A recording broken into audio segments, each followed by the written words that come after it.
大家好，欢迎来到末路奇观。今天介绍日本的经典恐怖片《午夜凶铃》第一部《死亡录像带》。一天，智子邀请闺蜜雅美来家中做客，由于聊得太过尽兴，竟聊到了传说中的7天死亡录像带。智子表示，之前自己与3个好友出去游玩，就在几人看那个录像带时，突然电话响起，可是拿起电话却没有声音，和传说中的一样。今天正好是第7天，智子很是后怕。就在雅美去卫生间的时候，在厨房倒水的智子却被身后的不明物体给吓死了。由于诅咒录像带的大肆扩散，引起了记者浅川的职业本能，于是找到了听闻此事的部分高中生，大家对此众说纷纭。只要观看了那盘录像带，不光有莫名电话响起，还会被恐怖女人诅咒，7天后毫无征兆的突然死去。一对情侣就是看过录像带后无故死于车内的。浅川回去后马上查找资料，果然查到了年轻男女死于车内的新闻，随后便让助理冈崎查一下情侣所在的学校。而死去的智子正好是浅川的外甥女，他打算带着儿子杨一一起去参加智子的葬礼。来到姐姐家，经过简单的寒暄问候之后，两人就准备回家。这时助理打来电话，表示死去的情侣和智子是同一个学校的。刚出来，浅川就见到了智子的几个同学，便上前打探消息。原来智子和2个情侣是同时死去的，因为他们同时看过那盘诅咒录像带。刚看完，电话铃声就响了。智子死后，雅美也疯了，被送进了精神病院。第二天，浅川来到警局，了解到2个情侣死于密闭的车内，死前曾受到过度惊吓，心脏突然停止跳动而死。从警局出来，浅川则来到智子的房间查找线索。一个照相馆的收据刀引起了他的注意，接着就来到照相馆取走了照片。但是在合影照中，4人的表情却发生了不同程度的扭曲变形。根据照片上提供的信息，浅川开车来到伊豆，找到4人借宿的旅店，询问店员4人的情况。突然，浅川从满满的架子上看到一个没有封面的录像带，店员表示对这个录像带并没有印象，应该是客人丢下的。随后浅川就拿着这盘录像带来到房间看了起来，只是一些断断续续的场景，梳头的诡异女人，火山爆发的乱码文字，头被遮盖的怪人，有贞子的眼睛，深山老林里的一口井。看完后，浅川一头雾水，刚关闭电视，就从屏幕里看到身后有个白衣女子，扭头看去却什么都没有。就在这时，房间的电话突然响起，拿起电话却只能听到阵阵杂音。挂断电话后，此时正是7点08分，难道自己也中了这7天诅咒的毒吗？然后就拿着录像带匆忙离开了这里。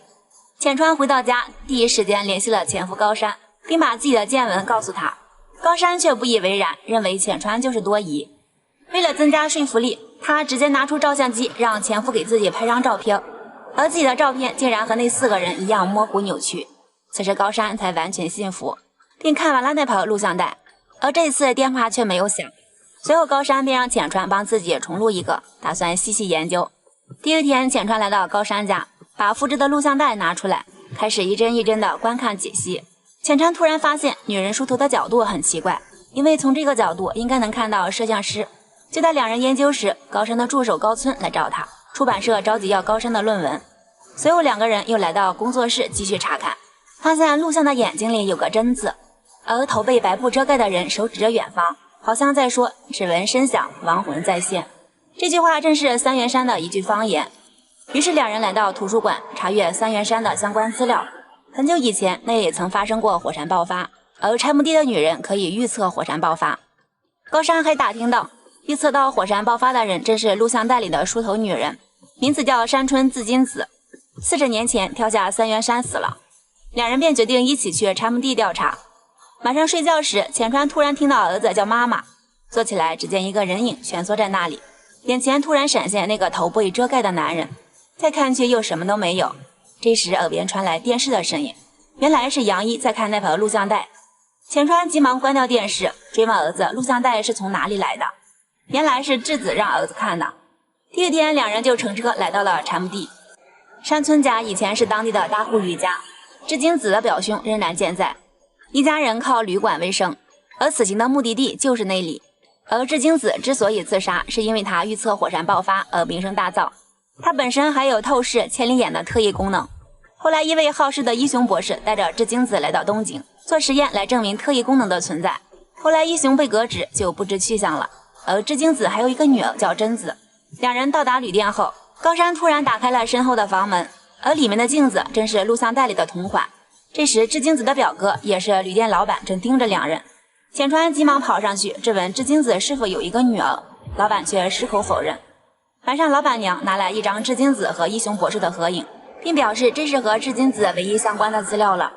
次日高山找到老板打听织金子的事，老板表示他很古怪，每天都望着大海发呆，渔民们都不喜欢他，对他们来说大海并不吉利，因为每年都会有同胞被通吃。高山接着说道，只闻声响，亡魂再现，就是只顾戏水，鬼怪就会出现的意思吧。织金子能看透别人的内心，通晓对方最不想被人知道的事。